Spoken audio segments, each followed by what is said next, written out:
It's not that big of a net. Oh yeah. So just for reference, this is me laying on it. You could probably very easily get another 3-4 people on this thing comfortably. Ooh, this is actually really nice. Hey guys, how's it going? We are out here with the Spacenet once again. This is the weaving portion of this series, where I'm going to teach you how I like to weave this guy. So first of all, we've got all our weaving material here. We've got some paracord and a knife. As I stated in the last video, make sure you've got a knife. It would not be fun to have to follow this entire spool, a 300-foot spool, around everywhere you went. Your paracord can get tangled. It's just nice to be able to cut it whenever you need to. So with that said, I'm going to be teaching a couple different weaving variations that I enjoy. So stick around. I'm going to put this GoPro on my head so you can see my point of view, and let's go. The way I'm going to do this, I'm going to work a corner for a little bit, then I'll work another corner for a little bit, then another corner. I won't go too far in on each one because I want to keep it nicely evenly tensioned between legs. But you'll see I'm going to basically work my way from the outside in on every single corner. And on each corner, I'll be demonstrating different weaving techniques. We'll start with the insanity method. It's just basically like a big cluster of random things.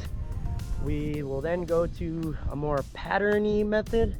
And then the third one, I'll do kind of a mix of both because those are the two weaving patterns that I know the best. Now, there are a few rules, and I will go over this when I have the GoPro on my head. But one of the big rules is if you hit the rope, you want to do some sort of hitch. I like clove hitches. Basically, I call that a dead point in the paracord, meaning that if the paracord broke in front of or behind the clove hitch, you've got the clove hitch to hopefully hold that entire piece of paracord from failing.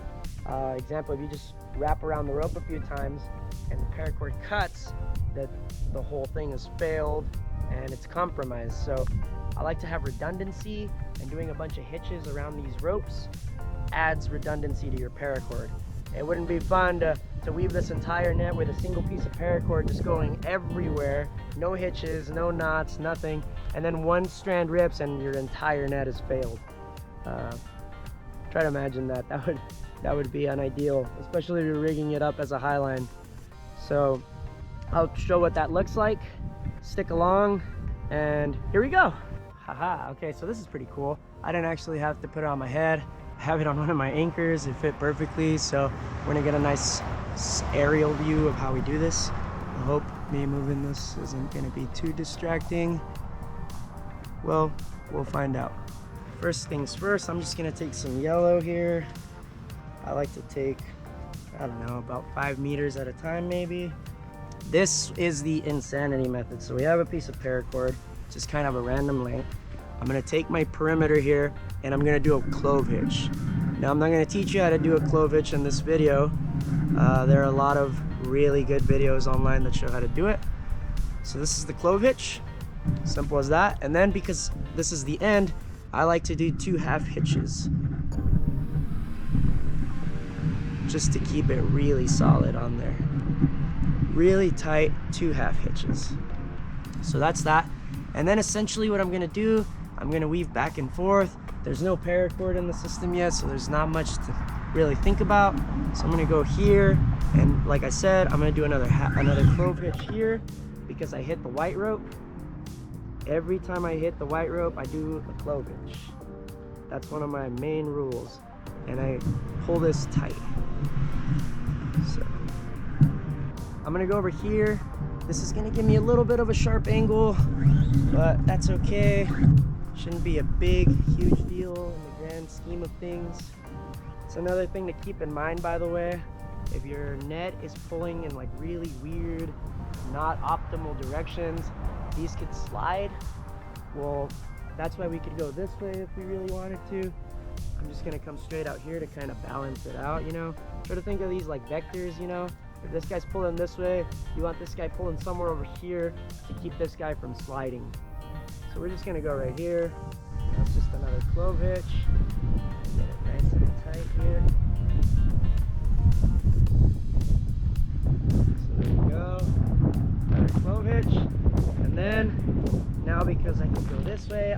start kind of going back and forth. And a really good tip I got, I can't remember his name, but I will tag him down in the comments or in the description, is to do a double wrap. So this is what I was talking about. Always wrap paracord whenever you come across it, because if you don't wrap it, say I skip that piece, say I go over that piece and then wrap this piece, you've now made a tripping hazard right here with this piece of paracord.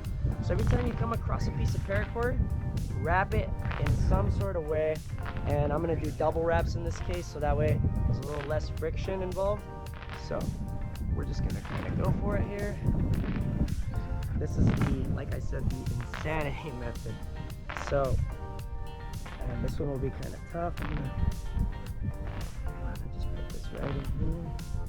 And then we're just gonna weave like crazy. So my camera overheated or something. How hot it is out here. But anyway, still kind of going randomly with this. It's just, whoop, I said I was gonna double wrap and I didn't. Old habit. Just super random.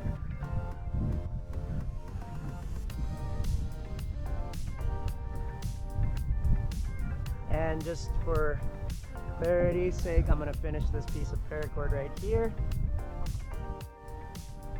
So the camera's overheating, but anyway, that is the insanity method. I'm gonna just continue to weave with the insanity method for a little while and let the camera cool down.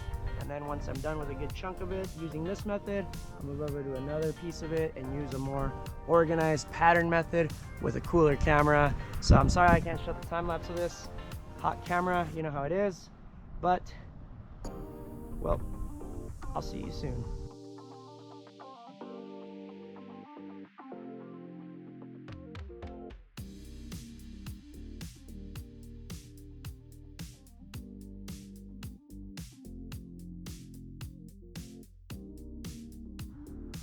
Okay, so this was a little bit of the insanity method on this corner. Check it out. Not bad, not bad. Like, I'm digging it. It's kind of a big hole right here. That's another thing, actually. You kind of want to weave so you're confident that you can step on this thing without your ankle falling through and breaking. So, in my opinion, this is all pretty good, except for this hole right here. I'll probably come back to this later and close this up a little bit, but for now, I'm just going to leave it. I'm going to move to another corner now, and I'm going to show a more patternized way to weave. I personally like the insanity method. I think it looks super cool with the randomness and stuff, but you know, some people like patterns, so let's show the pattern. I will do it on this corner here, and then we're gonna weave this entire net using a combination of the insanity method and the pattern method, and I'm just gonna time lapse the whole thing so you can watch. Before I start, I just really quickly want to say that there are many different patterns you can do. You can get really creative with them. I'm gonna kind of walk you through what I'm gonna do. So I'm gonna pre-cut pieces of paracord, and you can see I'm already doing that here. And what I'm going to do, I'm gonna lay them across and just end them here, across and just end them here, across and just end them here, across and just end them here. And then what I'm going to do, I'm going to start here and weave my way back and forth between each of those parallel channels, kind of making a ton of V's and stuff like that. So that's what I'm doing, and I'm going to start weaving that now so you can see the exact way I do that. Rules are still the same. I start with a clove hitch on one of these strands, double half hitch it, and I end with a clove hitch, double half hitch it. I always try to end and finish on these strands with clove hitches. You can see it's all clove hitches over here.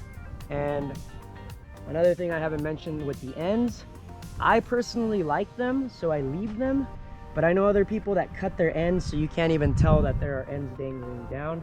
In my opinion, they act as really nice wind dampeners when you are rigging your net in the park and it's a windy day. So I leave them. I like them, but that's just me. You don't have to do that. So anyway, that's enough about this. I'm going to weave it, and you can see it on a time lapse, and I will clarify anything after I'm done with that. Okay, super good enough. So very quickly, I want to show you something that I thought was kind of neat. So if I try to make a clove hitch here, we were talking about that angle last time. If you see this, if I try to go this way and make my clove hitch, do you see how the paracord just slides down? Doesn't really want to do it. Well, it's sliding down this steep angle. It makes sense. However, if I start my clove hitch on the inside, the side that it wants to slide, and then pull out this way, do you see how that strand just kind of holds it, and I can pretty easily finish my clove hitch here without very many issues? This isn't something I super realized on my last net, mostly because I was doing the insanity method, always moving at perfect angles.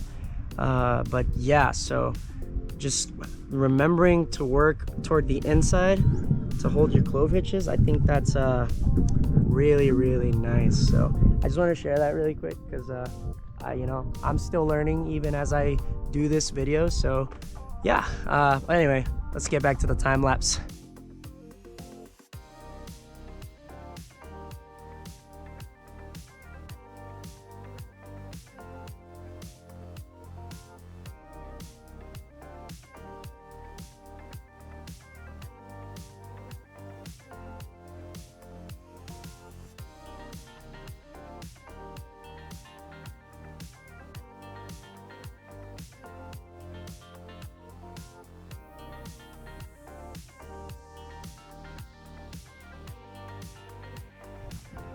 And there you have it. So we've gone over pattern way. So this is our pattern side here and our insanity method here.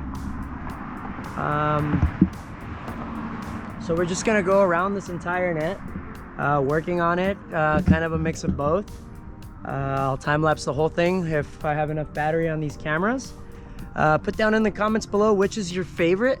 Additionally, put down in the comments below if you have a different way of weaving nets. I would love to hear about it.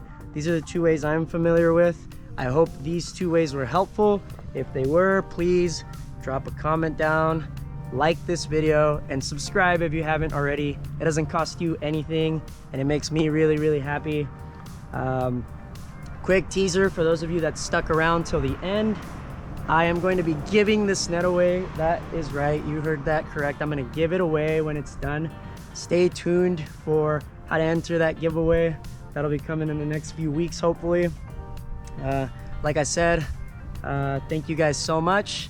You guys are the reason I make these videos. I'm glad that you guys are learning from them and enjoying them. I'll see you on the next one. Cheers.